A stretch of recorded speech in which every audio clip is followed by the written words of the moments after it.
Assalamualaikum ya akhi ya ukhti.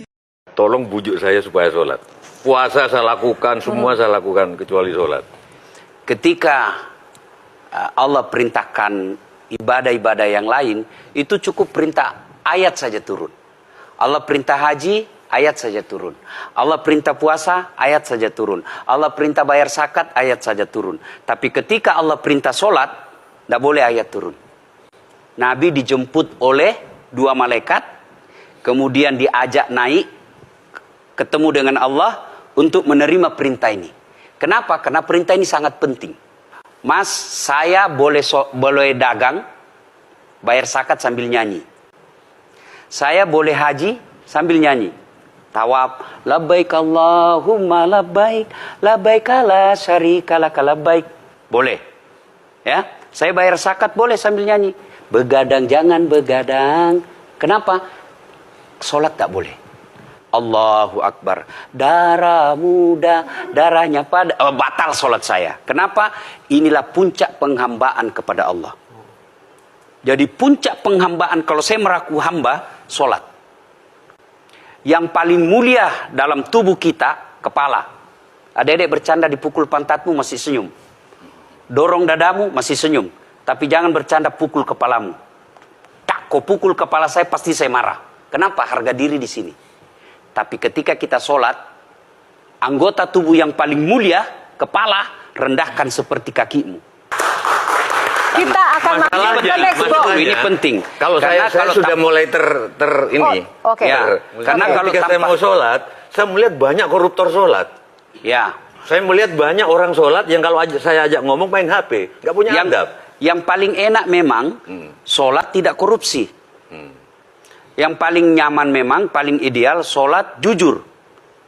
Tapi wala talbisul haqqa bil batil, kata Allah. Allah tidak mencampurkan antara hak dan batil. Sholatmu beda, puasamu beda, maksiatmu beda. Itulah sehingga Allah hadirkan dua malaikat. Rakit dan atid. Mencatat yang baik di baik, yang salah salah. Tapi ini setan kan tidak membiarkan itu. Maka setan masuk. Nah, dia sholat tapi dia korup. Tapi Allah Maha Adil. Maka ditimbanglah nanti. Mana yang lebih banyak, kebaikanmu atau keburukanmu. Kalau dia baik amalnya, tapi tidak ada sholatnya, sia-sia. Kenapa?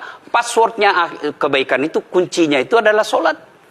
Ustadz ketika naik haji, naik pesawat. Pesawat itu mungkin dibikin orang yang nggak sholat. Iya, betul. Terus gimana dong? Nah, kursi itu mungkin dibikin orang yang nggak sholat. Iya, betul. Nah, bagi orang yang tidak sholat itu, Allah nanti perlihatkan amalnya. Yang ciptakan listrik ini luar biasa amalnya. Iya. Saya bisa dakwah karena ada mic. Iya. Dan mic itu dari orang non-muslim yang ciptakan. Maka Allah nanti pamerkan. Ini kau punya amal. Ini 10 miliar kau punya amal. Mana passwordnya? Mana kuncinya? Kuncinya itulah sholat.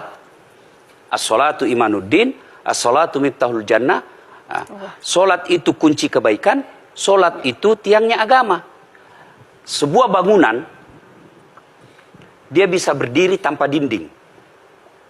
Sebuah bangunan, dia bisa kokoh tanpa atap. Tapi ketika bangunan tidak punya tiang, pasti tidak kokoh. Tiang itulah dalam agama, sholat.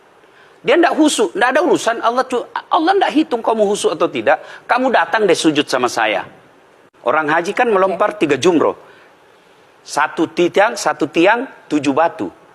Kenapa tidak dikumpul saja itu? Satu kali lempar, tak.